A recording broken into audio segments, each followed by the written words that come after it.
Hi everybody, my name is Nicola Maurizi. I'm a cardiologist working at Lausanne University Hospital and I'm very interested in cardiomyopathies. Today, I'm very lucky to have the chance here to have Professor Franco Cecchi, a great friend, a mentor, and a world-known expert in hypertrophic cardiomyopathy who was a protagonist of the history of this disease. We are here for the first webcast of HCM Pills, a series of webcasts focused on hypertrophic cardiomyopathy from a patient's perspective to answer to the most common question patients have about this disease. This series of podcasts are sponsored by the HCM Patient Foundation, a non-profit organization that aims at bringing together all the patients with hypertrophic cardiomyopathy in Europe to provide reliable and structured information about this disease. So Franco, let's go at the heart of the problem. What is hypertrophic cardiomyopathy?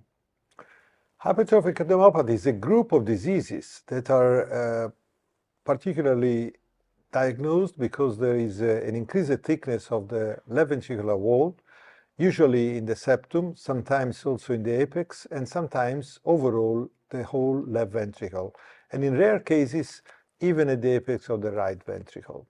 However, this group of diseases must be distinguished, and so particular tests must be performed in order to understand the cause of the hypertrophy and to plan appropriate treatment that are now available for patients. So how and when hypertrophic cardiomyopathy manifests itself? Well, usually we see patients between age 20 and age 50, and this is the most common time when these diseases are diagnosed. However, they may also develop later in life, even in elderly patients, and sometimes also in adolescent and much more rarely in newborns and in very young patients.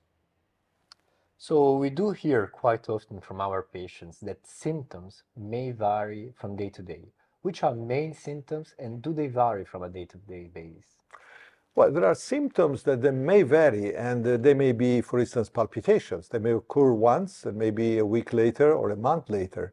Also, you may have some chest pain, which may even occur at rest, not only under effort and exercise.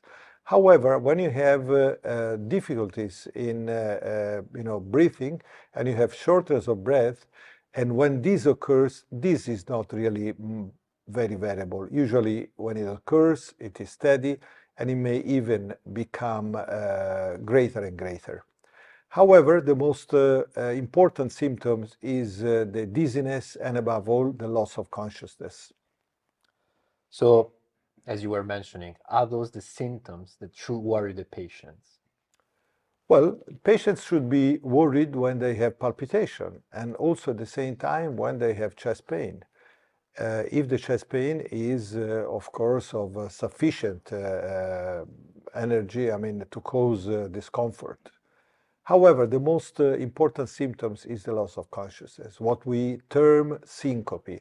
Syncope is an event that is really dangerous in these patients and should prompt immediate intervention and immediate visit by a specialist and above all a cardiologist. So it seems to be that in hypertrophic cardiomyopathy world, there are two distinguished subworlds: obstructive hypertrophic cardiomyopathy and non-obstructive hypertrophic cardiomyopathy. Can you please explain exactly the difference between these two terms and what they represent? Well, actually, there is a subgroup which is called obstructive hypertrophic cardiomyopathy. What does this mean? It means that the hypertrophy itself, and above all, the mitral valve apparatus, the mitral valve is the one that is between the left ventricle and the left atrium. And in these cases, the mitral valve may move towards the area of hypertrophy and may block somehow the ejection of blood into the aorta. And this is the type of disease that really can cause severe symptoms in patients, both at the young age and also in the elderly, and must be resolved. Otherwise, the outcome of this patient will not be as it should be. So you have been dealing with this disease for years and you made history the history of this disease. So, how did the treatment landscape and possibilities evolve from your early days up to the present days? Well, actually, I have to say that, first of all, I mean, the disease had to be understood in the sense that we really, there was a period of time for about 20 years where it was not clear whether obstruction was important or not important. There was also latent obstruction. That means that it may occur in certain circumstances, like for instance, during exercise.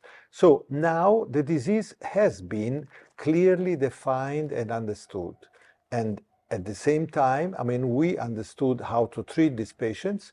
And luckily, right now, we have new kind of treatment that really is kind of available. It just starts now. So I believe that these patients really would be better, I mean, with a proper diagnosis, with understanding of the cause of the hypertrophy, and at the same time, with the availability of old and new drugs and new treatment, including surgery at the same time. So based on your experience, Franco, can you really reassure hypertrophic cardiomyopathy patients that can live a long and happy life with the current treatment scenario we have? Well, actually, patients must really understand how to live with hypertrophic cardiomyopathy. They should not hide themselves. They should understand what the disease is.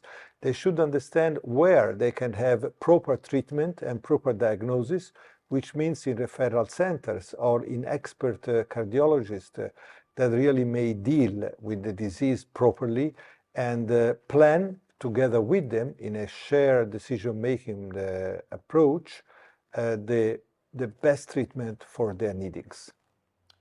So thank you very much, Professor Cecchi. It was really helpful understand your insights, your experience about this complex, but also the most common rare disease we have in Europe. And with this, we end the first HCM Pill webinar. Hope you liked it. And remember to share the video and to comment on which are the burning questions you might have about yourself and your disease. Thank you very much and follow HCM Patient Foundation. Thank you.